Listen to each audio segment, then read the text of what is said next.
Bismillahirrahmanirrahim. Assalamualaikum warahmatullahi wabarakatuh.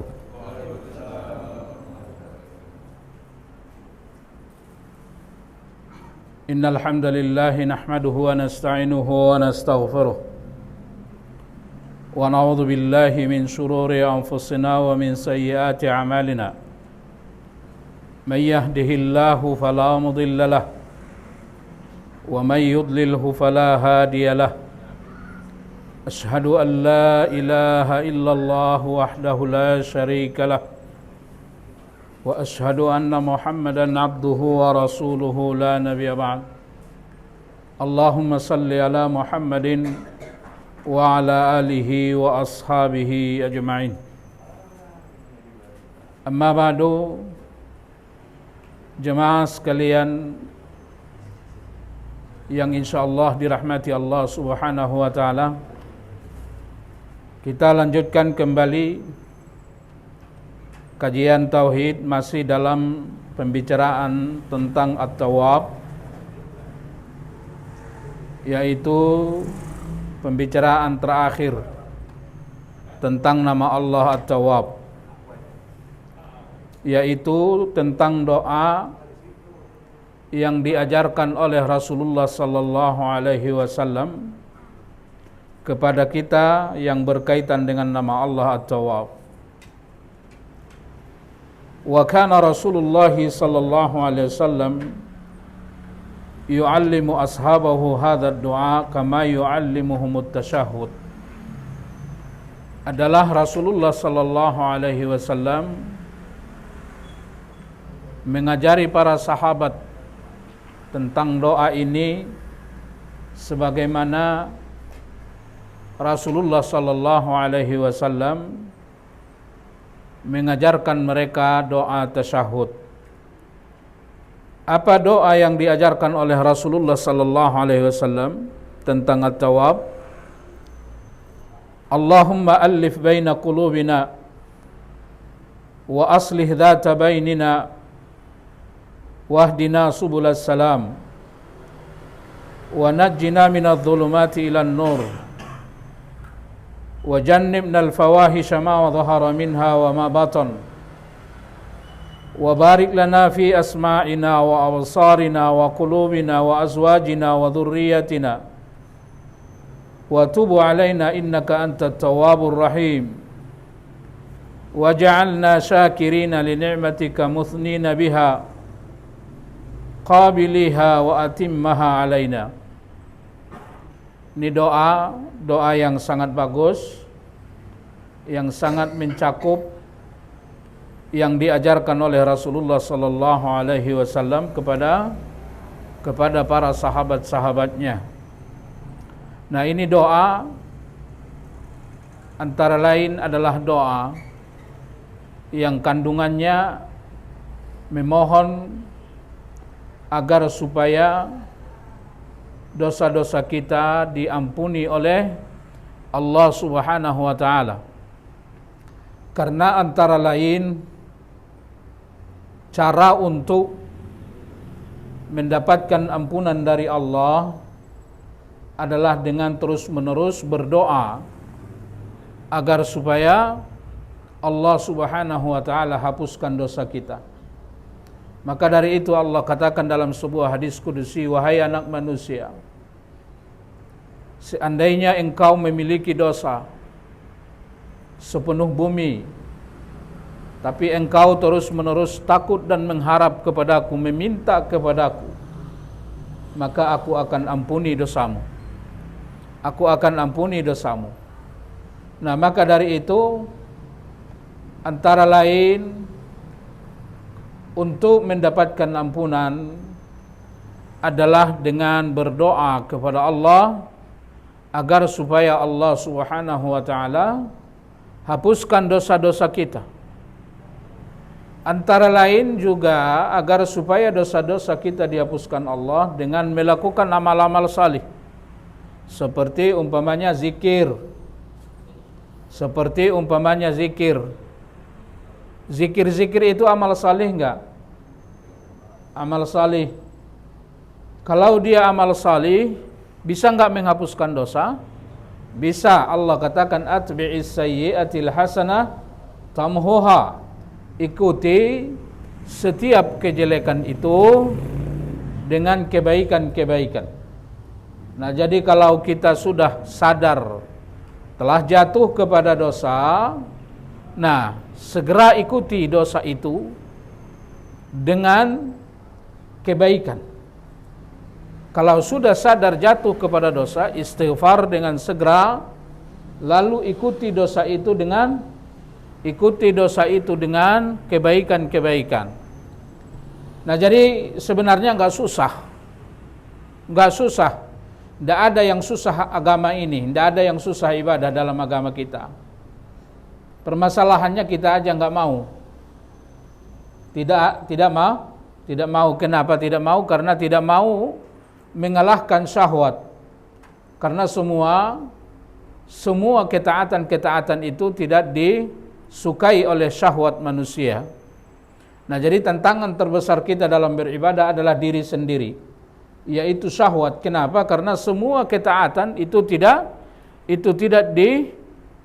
disukai oleh syahwat. Nah, contoh umpamanya zikir setelah salat wajib itu mudah enggak?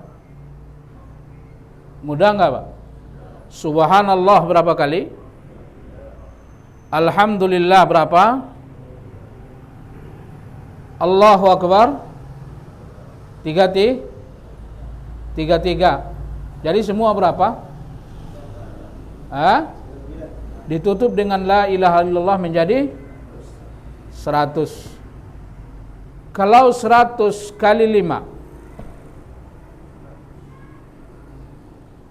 100 kali 5, Anda sholat 5 kali sehari semalam. 100 kali 5 berapa? 500. Allah katakan yudha'aful hasanat bi asyri amthaliha ila 700 dha'fin.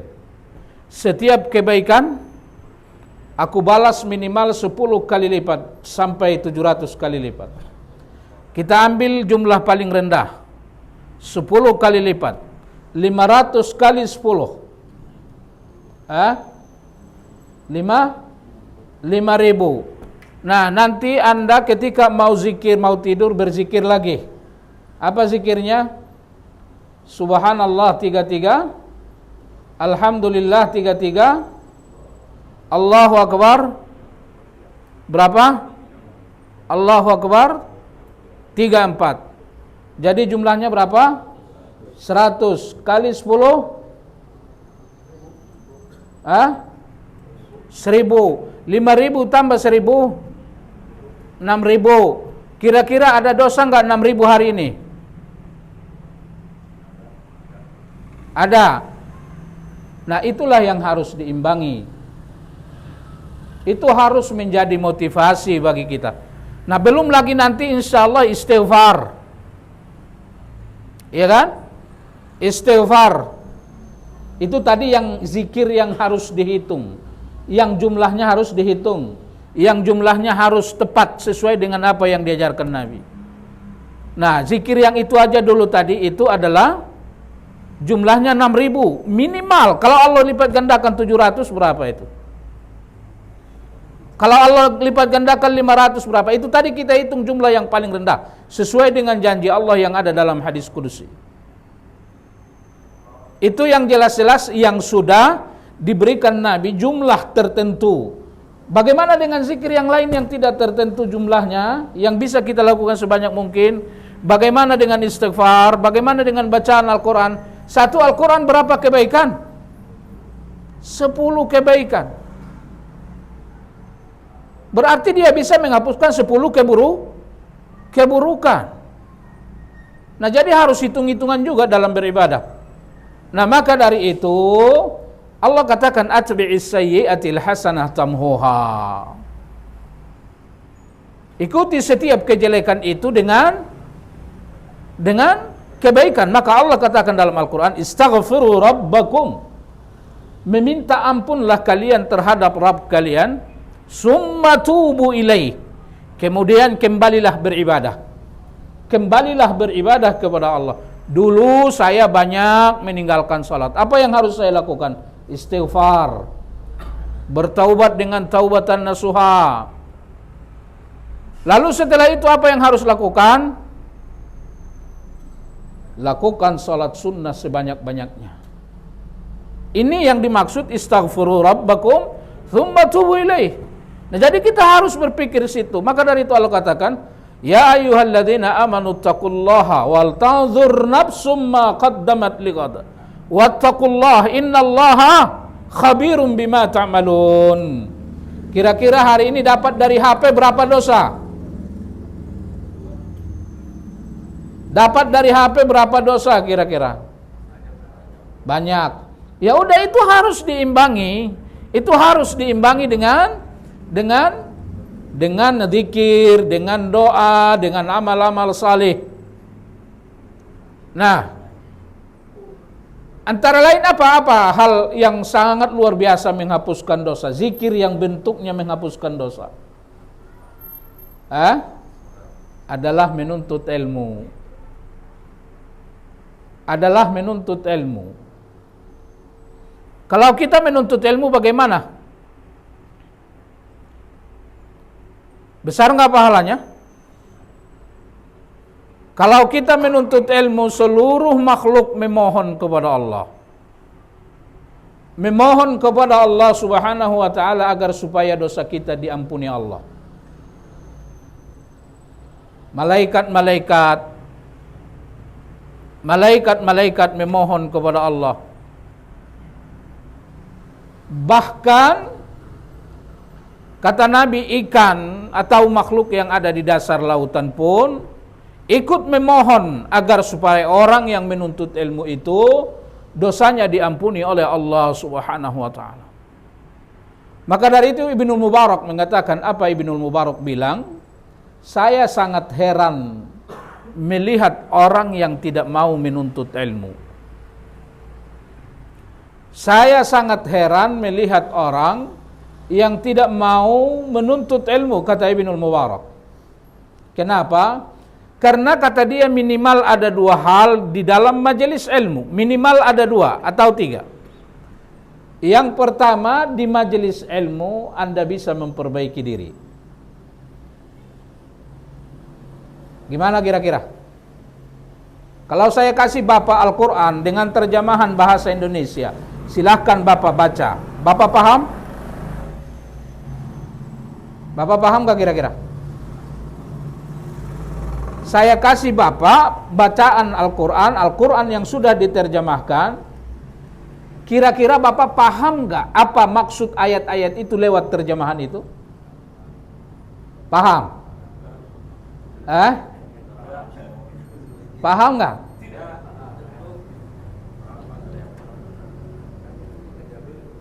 Gak bisa kita paham dengan baik kalau tanpa guru. Kalau saya kasih Bapak hadis, itu banyak buku-buku terjemahan hadis. Bisakah Bapak membaca atau mengambil hukum dari hadis-hadis itu? Membaca terjemahannya iya. Membaca terjemahannya iya. Tapi mengambil hukum dari situ belum tentu kita bisa. Maka tidak ada orang yang beriman yang berhenti menuntut ilmu. Ulama pun dia terus menuntut ilmu. Ada nggak ulama udah banyak ilmunya dia berhenti menuntut ilmu? Nggak ada itu kalau dia ulama benaran. Nah maka dari itu Ibnul Mubarak katakan, aku heran melihat orang yang tidak mau menuntut ilmu. Kenapa? Karena di dalam majelis ilmu ada beberapa hal yang Anda akan dapatkan. Yang pertama, di dalam majelis ilmu Anda bisa memperbaiki diri. Udah 60 tahun ini usia saya, ternyata baru tadi saya tahu itu. Kan sering begitu kita. Ternyata kita tahu kesalahan kita bisa memperbaiki diri. Nah, jadi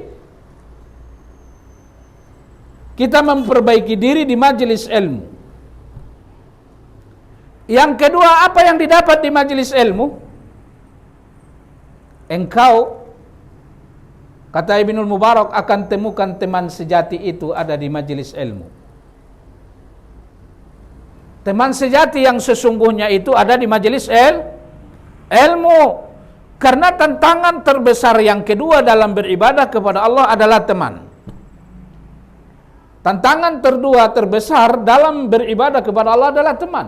Ada teman yang mengajak kepada surga, ada teman yang mengajak kepada neraka.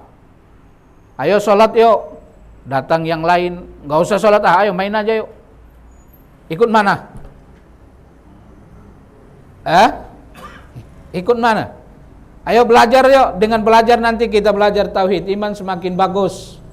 Lalu datang teman, nggak usah, ayo kita sana main aja. Nggak jadi belajar. Ini sering nggak terjadi. Maka dari itu Nabi katakan, kalau kau ingin tahu dengan siapa engkau nanti di akhirat, lihat dengan siapa engkau di dunia berteman.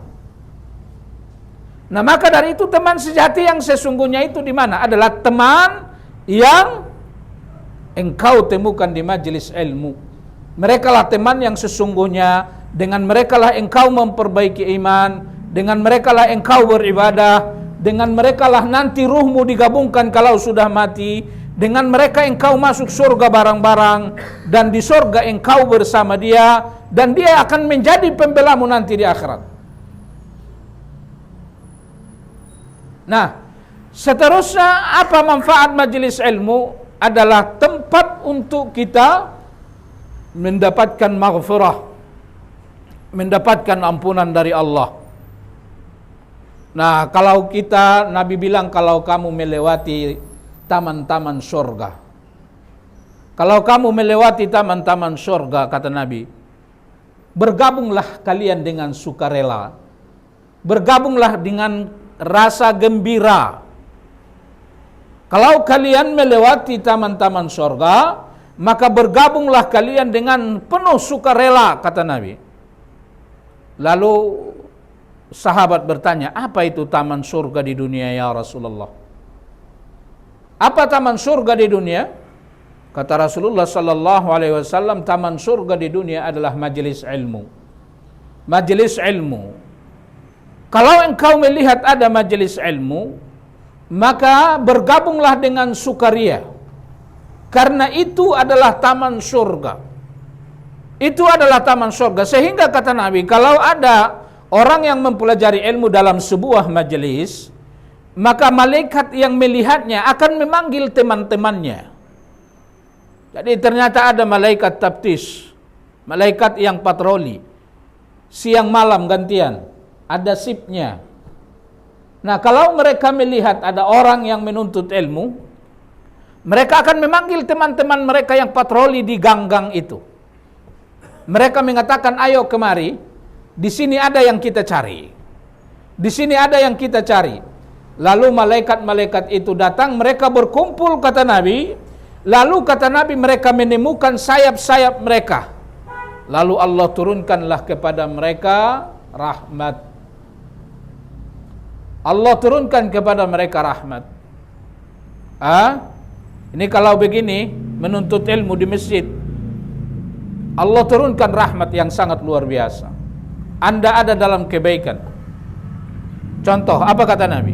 Kata Nabi, kalau ada orang yang ingin pergi ke masjid untuk beribadah, untuk sholat, untuk menuntut ilmu.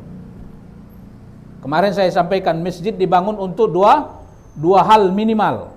Adalah untuk sholat dan untuk menuntut ilmu. Kalau ada orang bangun masjid, tapi di situ tidak dilakukan sholat, di situ tidak dilakukan menuntut ilmu, berpahala enggak? Berpahala enggak? Soalnya masih bingung aja orang, kenapa sih harus ke masjid sholat kan gitu ya? Kenapa sih harus ke masjid sholat? Itu memang disyariatkan harus ke masjid kita berjamaah laki-laki. Nah, Nabi katakan siapa yang ingin ke masjid sholat, lalu di rumahnya dia berwudu. Di rumahnya dia berwudu. Dia ke masjid tidak ada tujuan selain daripada melakukan ibadah, melakukan sholat. Udah. Lalu dia berwudu di rumah. Nah, maka dari itu adab daripada salat berjamaah antara lain adalah berwudu mulai dari rumah. Bukan di masjid, kecuali di jalan batal. Kenapa harus berwudu di rumah? agar supaya langkah kita dari rumah ke sini itu dihitung. Dihitung. Satu langkah menghapuskan satu dosa. Mengangkat satu derajat. Ah, ini rugi yang rumahnya dekat dari masjid. Iya kan? Kalau kita cari rumah biasa mana rumah yang dekat dengan masjid. Enggak apa-apa. Satu langkah menghapus satu dosa, mengangkat satu derajat. Lalu begitu ia masuk ke masjid, kata Nabi, dia dihitung sedang melakukan salat sampai dia kembali. Dia dihitung melakukan salat sampai dia kembali. Coba bayangin. Ini Anda bertahan di sini sampai Isya. Tapi dengan dua syarat. Syarat yang pertama, jangan batal wudu. Kalau batal wudu, ambil air wudu langsung. Ya, ini lagi thalabul ilm. Batal wudu, ambil air wudu langsung. Jangan tunggu nanti qomat. Kita biasanya bagaimana? Qomat dulu, mau qomat baru. Karena kalau batal wudu, kau tidak dihitung sedang melakukan salat. Lagi majelis taklim seperti ini juga, lagi zikir juga, batal wudu, segera ambil air wudu. Sehingga diamnya pun Anda di masjid ini dihitung sedang melakukan salat. Ini syarat yang pertama. Syarat yang kedua, jangan bikin gaduh. Jangan mengganggu orang. Jangan ganggu orang. Umpamanya tidak ada taklim begini. Ada satu yang ngaji, ada satu yang berzikir. Yang ngaji kencang-kencang mengganggu orang yang sedang berzikir atau orang yang sedang salat. Boleh nggak? Nggak boleh. Dia tidak dapat pahala itu tadi. Ya, jadi jangan bikin gaduh, jangan ganggu orang. Kalau Anda lagi ada di masjid. Nah, kalau Anda memenuhi dua syarat ini, selama Anda di masjid ini, Anda dihitung melakukan salat. Luar biasa enggak? Belum lagi pahala menuntut ilmunya. Anda dihitung melakukan salat. Nanti Anda salat Isya. Pahalanya bagaimana kalau Anda berjamaah? Kalau salat Isya, ini umat Muhammad ini usianya pendek-pendek tapi pingin di surga selamanya. Maka harus rajin-rajin. Ibadah itu harus kita perhitungan. Nah, kalau Anda nanti salat berjamaah, berapa pahalanya? Setengah malam. Man shallal isya jama'atan ka'annama shalla nisfal lail. Siapa yang salat berjamaah Isya, maka dia seolah-olah salat setengah malam. Kalau Anda salat subuh nanti berjamaah bagaimana? Dia dihitung melakukan salat semalam penuh. Nah, menuntut ilmu. Kalau menuntut ilmu, nah itu tadi datang malaikat kata Nabi, lalu malaikat itu menemukan sayap-sayap mereka. Malaikat itu menemukan sayap-sayap mereka. Satu riwayat, ada yang mengatakan, hadis mengatakan mereka meletakkan sayap mereka. Lalu selama majlis itu berlangsung, malaikat itu semua mengatakan, Allahumma ghafir lahum. Ya Allah, ampunilah mereka. Kira-kira kalau malaikat yang ngomong dikabulkan Allah enggak? Kalau malaikat yang ngomong itu kira-kira Allah kabulkan enggak? Allah kabulkan. Dulu Nabi Yunus ketika ia meninggalkan dakwahnya, Allah marah sehingga ia dimakan ikan hiu. Iya kan? Sehingga ia dimakan ikan hiu. Nah, lihat. Dia ada di dalam perut ikan itu hidup, tidak mati. Dia tidak mati, dia keadaan hidup di dalam perut ikan itu. Itu kenapa dia ditelan ikan? Karena dosa. Lalu dia keluar dari perut ikan itu. Apa yang dia katakan sehingga ia keluar? La ilaha illa anta subhanak la ilaha illa anta subhanaka inni kuntu minadh dhalimin. Nah, dari mana dia tahu itu subhanak? Kenapa dia teringat, tiba-tiba teringat dengan kalimat tasbih? Dia mendengarkan tasbih makhluk yang ada di dasar lautan. Dan dia mendengarkan ada di langit yang bertasbih, yaitu para malaikat. Karena Allah Subhanahu wa ta'ala katakan, apa kata Allah? Seluruh makhluk bertasbih kepadaku. Walakin la tafqahuna tasbihahum. Akan tetapi kamu tidak tahu bagaimana cara mereka bertasbih. Jadi malaikat itu zikirnya apa? Zikir malaikat ada dua zikir malaikat. Yang pertama adalah bertasbih. Yang kedua adalah beristighfar terhadap manusia yang beriman, bukan terhadap diri mereka. Alladzina yahmiluna al-'arsya wa man haulahu yusabbihuna bihamdi rabbihim. Malaikat yang memikul aras dan malaikat yang di sekitar aras, maksudnya yang ada di langit, yusabbihuna bihamdi rabbihim, mereka bertasbih kepada Tuhan mereka.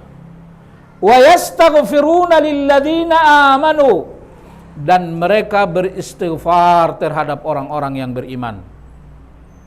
Dapat enggak kita itu, Pak? Istighfar malaikat dapat enggak? Dapat kalau kita orang beriman. Maka tidak ada orang yang beriman yang kekal di neraka. Maka dari itu Allah katakan, la tamutunna illa wa antum muslimun. La tamutunna illa wa antum muslimun. Jangan main-main dengan memohon istighfar terhadap orang beriman. Nabi katakan, siapapun yang memohon kepada Allah agar supaya dosa semua orang yang beriman diampuni Allah, maka setiap orang yang beriman dari awal sampai akhir dia mendapatkan pahala satu-satu orang. Pernah doain enggak orang yang beriman? Allahumma ighfir lil mu'minina wal mu'minat. Pernah doain enggak? Atau doain diri sendiri aja? Nah, kalau udah tahu, doain orang-orang yang beriman. Kalau saya doakan bagaimana? Apa tadi pahalanya? Setiap orang yang beriman mulai dari awal sampai akhir, setor pahala buat Anda, satu orang satu pahala. Satu orang satu pahala. Nah, maka dari itu jangan main. Malaikat itu doanya istighfar terhadap orang yang beriman. Allah Subhanahu wa ta'ala katakan, yusabbihuna bihamdi rabbihim wa yastaghfiruna lilladzina amanu. Malaikat itu beristighfar terhadap Allah, bertasbih kepada Allah, dan mereka beristighfar terhadap orang yang beriman. Jadi kalau Anda ingin tahu apa zikir malaikat, subhanallah wa bihamdi, subhanallahil azim. Apa zikir daripada binatang-binatang? Subhanallah wa bihamdi, subhanallah. Cuma kita nggak tahu bagaimana metode caranya berzikir. Maka itulah yang menjadi sebab Anda lihat itu binatang itu punya otak nggak? Nggak punya otak. Tapi ada nggak masalah dalam rezeki mereka? Nggak ada masalah dalam rezeki mereka. Nggak ada masalah binatang-binatang dalam rezeki. Kita ini punya otak, punya akal, tapi pusing masalah rezeki. Itu semut tidak pernah pusing, itu burung tidak pernah pusing masalah rezeki. Tidak pernah itu burung kurang tidur mikirin besok mau ke pohon yang mana terbangnya. Tidak pernah. Tapi lihat, tidak ada burung yang tidak makan. Semua kembali dengan perut yang penuh. Jawabannya kenapa? Apa jawabannya? Hah? Mereka bertasbih. Mereka bertasbih kepada Allah. Selain daripada yang Bapak bilang tadi. Seluruh makhluk bertasbih. Maka dari itu lihat di dalam Al-Qur'an, di dalam hadis Nabi katakan, kalimatani khafifatani 'alal lisan. Dua kalimat sangat mudah diucapkan. Thaqilatani fil mizan. Nanti ditimbang di akhirat sangat berat pahalanya. Habibatani ilar rahman, sangat dicintai oleh Allah yang Maha Rahman. Allah tidak katakan thaqilatan, Nabi tidak katakan thaqilatani fil mizan habibatani 'ala Allah, tidak. Tapi Nabi katakan habibatani 'ala Rahman, sangat dicintai Allah yang Maha Rahman. Maksudnya apa? Subhanallah wa bihamdi, Subhanallahil azim, adalah sangat luar biasa mendatangkan rahmat Allah. Sangat luar biasa mendatangkan rahmat Allah. Nah, ternyata subhanallah inilah yang dibacakan, yang dizikirkan, yang selalu diucapkan seluruh makhluk, sehingga mereka juga tidak punya masalah dalam rezeki. Maka nanti di surga, orang kalau mau minta apa aja yang dia inginkan di surga, dia hanya mengatakan subhanallah. Pendek nggak? Pendek nggak, Pak? Hafal ya? Berapa kali bisa baca sehari? Nah, ini masalahnya. Jadi kalau kita tahu, oh gampang banget. Kayak tadi Nabi Yunus keluar dari kesulitan hanya mengatakan subhanallah wa bihamdi. Tapi saya baca nggak keluar-keluar. Ente baca 5 kali doang. Obat aja kalau dosisnya nggak pas, nggak mempan, Pak. Bacanya juga nggak paham, kan gitu ya, nggak dihayati. Coba basahin lisan. Coba Anda nyetir ketika naik mobil atau naik motor, subhanallah wa bihamdi, subhanallah wa bihamdi. Pilih mana? Atau Anda ketika nyetir putar dangdut? Pilih mana kira-kira? Hati-hati. Padahal kita kalau subhanallah terus, alhamdulillah, la ilaha illallah, Allahu akbar, Allah mudahkan semua urusan. Allah mudahkan semua urusan. Kalau kita berzikir, doa kita dikabulkan Allah. Maka lihat, Nabi Yunus keluar itu adalah hanya karena zikir. La ilaha illa anta subhanaka inni kuntu minadh dhalimin. Keluar dia. Kenapa dia katakan itu? Dia dengar dari ikan-ikan yang ada di dasar lautan dan dari malaikat yang ada di atas langit. Lalu malaikat yang ada di atas langit berkata kepada Allah, ya Allah, kami mendengarkan seorang hambamu yang bertasbih kepadamu dari tempat yang sangat aneh. Dari tempat yang sangat aneh. Kami dengarkan datang suara tasbih itu. Kata Allah, iya, ada seorang hambaku yang bernama Yunus. Aku sedang hukum dia di dasar lautan di dalam perut ikan. Ya Allah, tolong bantu dia, tolong keluarkan dia. Bukankah engkau telah berjanji kepada hamba-hambamu yang beriman, siapa yang mengingatku di saat ia lapang, maka aku mengingatnya di saat ia susah. Dia lagi susah, ya Allah. Allah katakan, kalau bukan karena Yunus bertasbih di dalam perut ikan itu, maka aku akan taruh dia di perut ikan itu sampai hari kiamat. Ayo.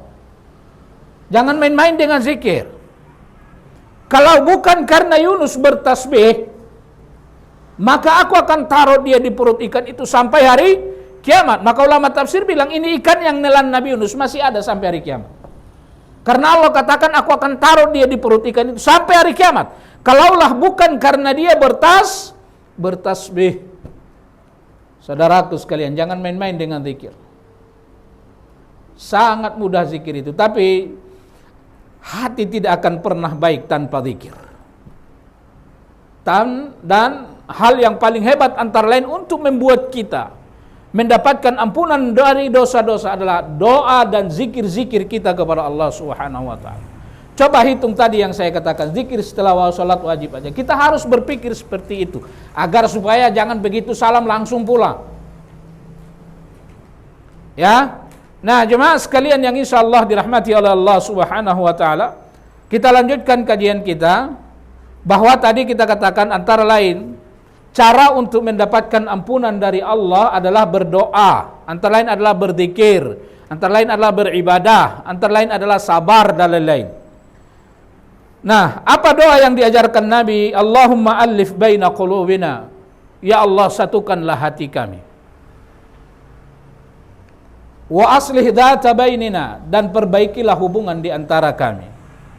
Jadi ingat, kita ini adalah makhluk yang bernama manusia yang tidak bisa hidup tanpa orang lain. Manusia itu bisa hidup nggak tanpa orang lain? Nggak bisa hidup tanpa orang lain. Ya, nah maka dari itu di dalam agama kita merupakan nikmat yang sangat besar. Merupakan nikmat yang sangat besar kalau Allah berikan kepada kita kecintaan terhadap sesama orang yang beriman. Ya, dan merupakan hukuman kalau Allah berikan kepada kita perselisihan-perselisihan. Saudaraku sekalian, perhatikan. Sebelum Islam datang, suku Aus dan Khazraj, dua suku Yahudi di Madinah, Aus dan Khazraj. Mereka itu selalu berperang selama berapa tahun? Selama berapa tahun? 125 tahun. Aus dan Khazraj berperang. Lalu datanglah Islam. Lalu mereka memeluk agama Islam. Dengan Islam itu barulah mereka bersaudara. Barulah mereka bersaudara. Nah, jadi kalau kita tidak baik sesama orang yang beriman, kita tidak akan baik hidupnya. Kita juga tidak akan tenang hidupnya. Nah, maka dari itu antara lain kenikmatan di atas dunia ini adalah kita, terutama sesama orang yang beriman, saling mencintai, saling menyayangi. Maka dari itu Nabi SAW katakan, tidak beriman seseorang di antara kalian sampai ia mencintai orang yang beriman seperti ia mencintai dirinya sendiri. Nah, seperti antara lain dalam hadis Nabi katakan, al-mu'minu al-muslimu man salimal muslimuna min lisanihi wa yadihi. Orang yang benar-benar Islam adalah di mana orang Islam lainnya selamat dari lisan dan dua tangannya. Nah, maka dari itu jangan berani menyakiti orang-orang yang beriman. Jangan berani menyakiti orang-orang yang beriman. Bagaimanapun kita akan semakin bahagia apabila kita terus-menerus semakin baik hubungan satu sama lain sesama orang yang beriman. Orang yang beriman itu salah enggak? Bisa enggak orang yang beriman itu jatuh pada kesalahan? Iya, orang beriman jatuh kepada kesalahan. Maka dari itu yang harus ada di dalam hati kita, di dalam bergaul sesama orang yang beriman, bahwa dia adalah manusia. Kalau dia manusia, maka dia pasti harus salah. Dia harus salah. Nah, ini yang harus ada di dalam hati kita. Teman saya ini bukan malaikat. Dia adalah seorang manusia yang dia harus salah. Dan kalau salah, bagaimana kita menyikapinya? Kita nasihati, kita memaafkannya. Maka dari itu ulama kita mengatakan setiap orang adalah ujian bagi orang lain. Setiap orang adalah ujian bagi orang lain. Maka dari itu antara lain kenikmatan dalam kehidupan ini adalah apabila hubungan kita sesama manusia itu baik-baik saja. Apabila hubungan kita kepada manusia itu baik-baik saja. Kalau kita punya masalah dengan orang lain, maka kebahagiaan pun akan terambil. Sejauh banyaknya masalah kita dengan orang lain, maka kita akan semakin kacau. Lihat, ada orang yang punya masalah terus dengan orang lain. Semua tetangga dia punya masalah. Satu RW dia punya masalah. Lihat kehidupannya kayak apa. Ya, tidak akan baik. Nah, maka dari itu Nabi SAW katakan, Allahumma alif baina qulubina wa aslih dzata bainana, dan perbaikilah hubungan kami, wahdina subulas salam, dan tunjukilah kami kepada jalan yang lurus. Adzannya. Ayo. Ada pertanyaan, silakan. Ya.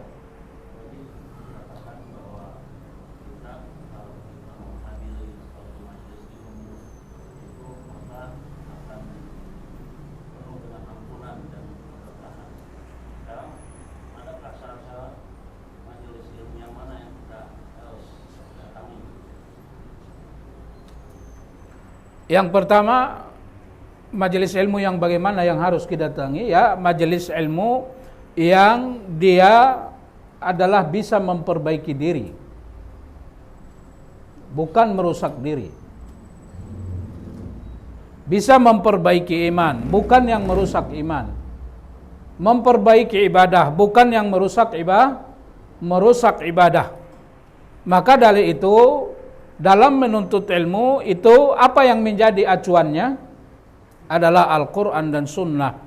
Al-Quran dan Sunnah. Kalau dia berbicara dengan Al-Quran dan Sunnah, maka silakan belajar tanpa harus taklid kepada seorang ustadz. Ya, saya kalau bukan ustadz ini saya nggak mau belajar. Kalau bukan ustadz ini saya nggak mau belajar. Jadi ustadz yang manapun, asal itu pembicaraannya sesuai dengan Al-Quran dan Sunnah. Kalau dia tidak sesuai dengan Al-Quran dan Sunnah, maka siapapun orangnya nggak usah diikuti.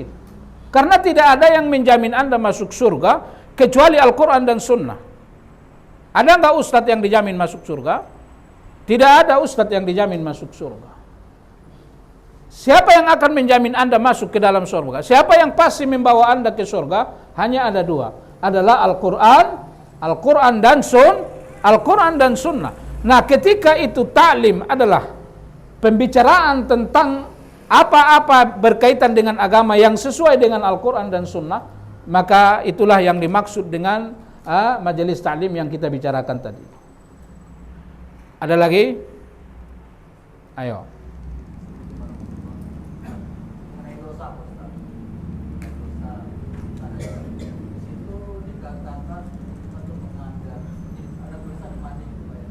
Apa? Tulisan yang kita itu ada tulisan siapa yang berbuat mengadakan perbuatan yang tidak dituliskan, itu dikatakan sesat. Sesat itu dalam arti kata dalam bahasa itu kafir. Kita dikatakan kafir, Pak. Kalau orang itu kan pasti sesat, Pak. Apakah bisa orang sesat dikatakan kafir? Sesat itu salah, bukan kafir. Salah. Kafir beda. Ya. Cuman kesalahannya itu sejauh mana? Itu perlu penelitian berdasarkan dalil. Ada kesalahan orang itu hanya dia kesalahan sedikit, ada kesalahan lebih besar. Ada kesalahan dia yang membuat dia keluar dari Islam. Ya. Kita sekarang ini dalam bulan Maulid, Pak. Itu dikatakan bulan Maulid itu banyak juga yang pro dan kontra antara pengadakan dan tidak. Seandainya kalau di dalam Maulid itu kan ada baca Al-Quran, salawat dan orang melakukan tausiah. Kenapa? Tausiah. Jadi selamat datang. Apakah dikatakan bid'ah? Apakah harus di situ juga tausiah? Di dalamnya juga ada tausiah, Pak. Di dalamnya juga ada tausiah. Iya.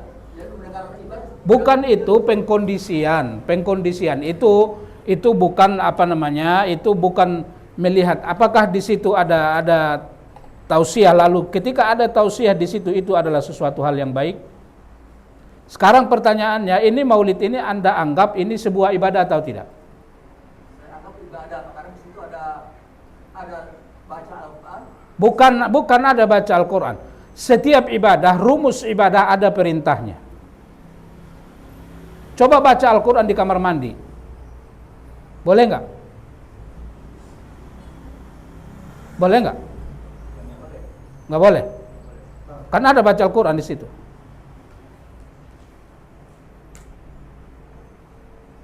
Iya kan? Nah sekarang ini maulid, kita jangan berantem gara-gara ini. Silakan Bapak meyakini itu ibadah, saya meyakini nggak ibadah. Itu hak masing-masing. Tapi Anda melakukan ibadah maulid, Anda melakukan maulid, saya mau nanya, Anda anggap ini ibadah atau tidak? Kalau saya mendengarkan ceramah itu ibadah, Pak. Bukan itu. Iya, mendengarkan ibadah itu ceramah. Maulid itu kan ceramah itu ada kalau ada maulid. Menurut Bapak ini maulid ini ibadah atau tidak? Kalau merayakan memperingati, Pak.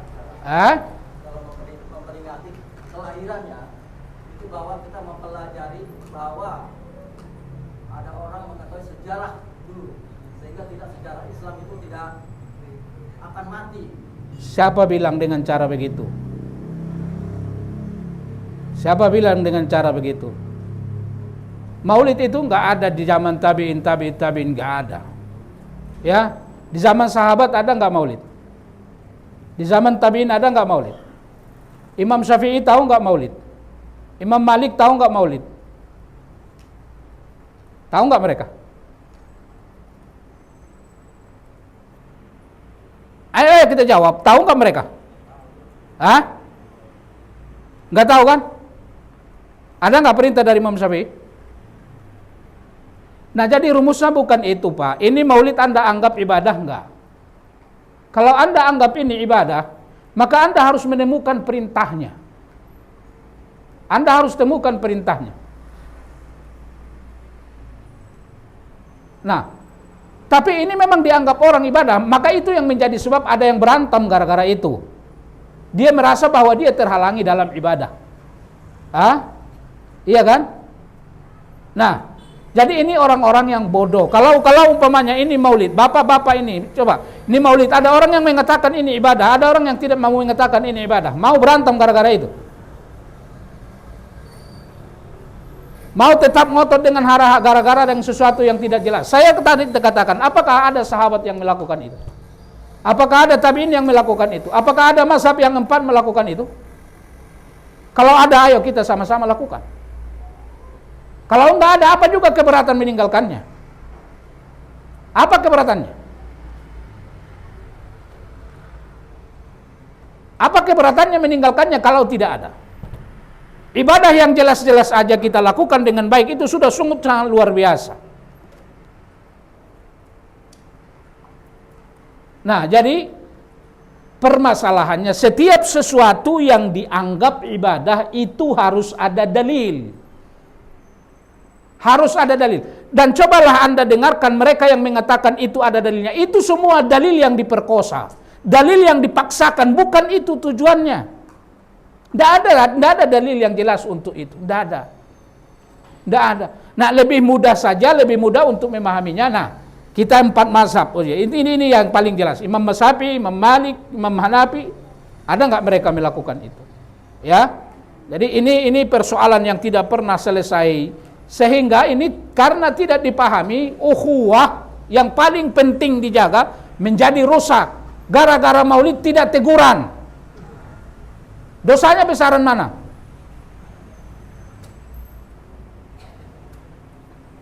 Dosanya besaran mana? Yang di sana enggak maulid, yang ini maulid, berantem. Kalau sholatnya aja bagus, rajin berjamaah, ya, itu lebih baik. Jadi Bapak harus ini, siapapun, tadi saya udah katakan, siapa yang mengatakan maulid.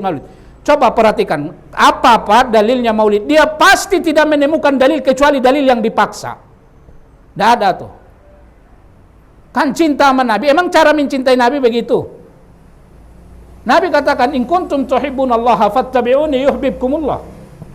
Ya kalau cinta sama Nabi, cintai Nabi dengan cara mengikuti Nabi. Tidak ada dalil yang jelas tentang hal itu mengatakan bahwa itu adalah ibadah, Pak. Nggak ada. Ya, dan hal yang sangat aneh, orang yang paling paham tentang agama ini, para sahabat, tabi'in, sampai khalifah yang 4 itu, imam yang 4 itu. Mereka yang paling tahu tentang agama ini, mereka nggak melakukan itu. Kok kita? Selamatan mana? Dan kalau Anda tidak lakukan, siapa yang bilang Anda tidak cinta Nabi?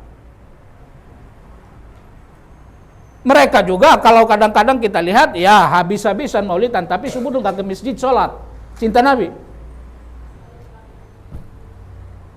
Jadi bagi yang masih tetap ingin melakukannya silakan. Yang nggak melakukan jangan juga saling menyalahkan. Ya, jangan gara-gara itu berantem aja urusan. Tapi harus benar-benar tanggung jawab. Anda ingat tadi, akan hanya selamat tentang agama ini kalau itu adalah sesuai dengan Al-Quran dan Sunnah. Capek kadang-kadang kita dengarin masalah maulid mulu. Nggak ada habisnya. Sholatnya aja nggak benar gitu loh. Ya, ada dalilnya. Ngomongnya ada dalilnya. Dalilnya mana? Bapak ada nggak dalilnya? Bapak ada nggak dalilnya? Ya, yang kata saya sebagai makmum saja. Ya. Sebagai makmum. Ngikut ustadz. Ya, Ngikut ustadz Bapak. Ya kan? Ngomong kasarnya begitu. Ada nggak yang jamin ustadz itu masuk surga? Ada yang jamin dia masuk surga? Kalau Anda ikut Al-Quran dan Sunnah, jamin masuk surga? Selesai. Ada lagi? Satu lagi, Pak. Ayo. Ini saya juga tentang ini, Pak.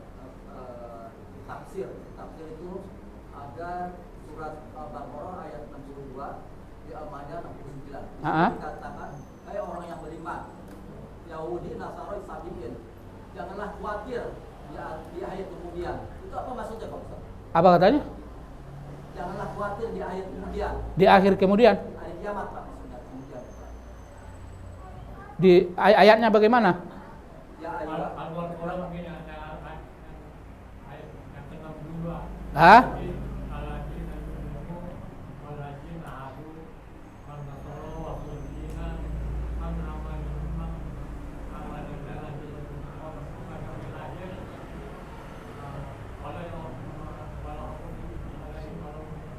Iya. Orang yang beriman dari Yahudi, dari Nasrani, Sabiin, kalau beriman ya jangan khawatir. Masuk surga enggak? Masuk surga enggak orang-orang Yahudi yang beriman? Masuk surga enggak orang-orang Yahudi yang beriman? Nasrani yang beriman masuk surga enggak? Iya, kalau mereka beriman masuk surga. Ya kalau enggak beriman enggak masuk surga. Apa yang salah dalam ayat itu? Apa yang salah dalam ayat itu? Tidak ada yang salah. Di saat Nabi yang diutus kepada mereka, umpamanya Yahudi diutus kepada dia Musa, kalau mereka beriman kepada Musa masuk surga? Masuk surga enggak? Kalau umpamanya mereka umat Nabi Isa, Nasrani, ketika diutus kepada mereka Nabi Isa, lalu mereka beriman masuk surga? Masuk surga.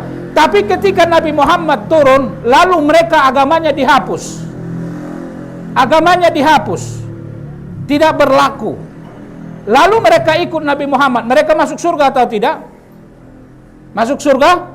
Sama mereka yang dulu. Kitab-kitab yang dahulu, umat yang dahulu, itu selalu ada dalam ajaran mereka. Ada di dalam kitab mereka bahwa nanti di akhir zaman akan ada Rasul yang bernama Muhammad, yang kitab diturunkan kepada dia Muhammad. Kalau dia datang, kalian tinggalkan agama kalian, ikut kepada dia. Kalau itu mereka lakukan, mereka masuk surga. Itu ada. Ada dalam Taurat, ada dalam Injil. Sama dengan Anda sekarang orang beriman. Al-Quran kita mengatakan, Nabi kita mengatakan, dulu ada Nabi Musa, dulu ada Nabi Isa, dulu ada Nabi Nuh, ada Nabi Ibrahim, dulu ada Taurat, ada Injil, ada Zabur. Anda wajib percaya itu. Kalau Anda nggak percaya, walaupun mengaku umat Muhammad, Anda bukan orang beriman. Benar nggak? Benar nggak? Nah begitulah umat yang dahulu, Pak.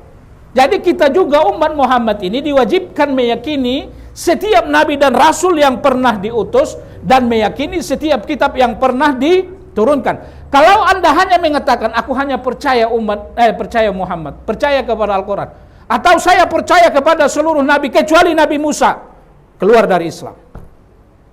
Abadi di neraka. Begitu juga umat yang dahulu. Ibrahim datang mengajarkan itu, Musa datang mengajarkan itu, Isa datang mengajarkan itu. Maka dari itu Nabi katakan ketika ia melihat Umar membaca Taurat, kata Nabi, Umar, apa yang kau lakukan? Seandainya yang punya Taurat itu datang sekarang, tidak ada yang bisa ia lakukan kecuali mengikuti aku. Permasalahannya kan Yahudi Nasrani sudah datang Nabi Muhammad, sudah turun Al-Quran, tetap dia tidak mau mengikutinya, tidak mau beriman. Nah masuk surga enggak kalau begitu? Ya enggak. Ya, maka tadi saya katakan kalau hanya baca kitab terjemahan tidak bisa paham. Ya.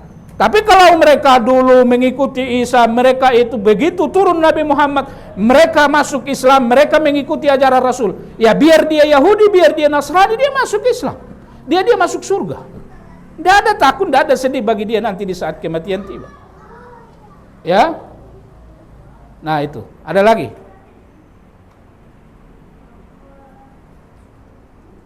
Ada lagi? Udah. Kita tutup dengan kafarah majelis. Subhanakallahumma bihamdik, asyhadu an la ilaha illa anta astaghfiruka wa atubu ilaik. Assalamualaikum warahmatullahi wabarakatuh.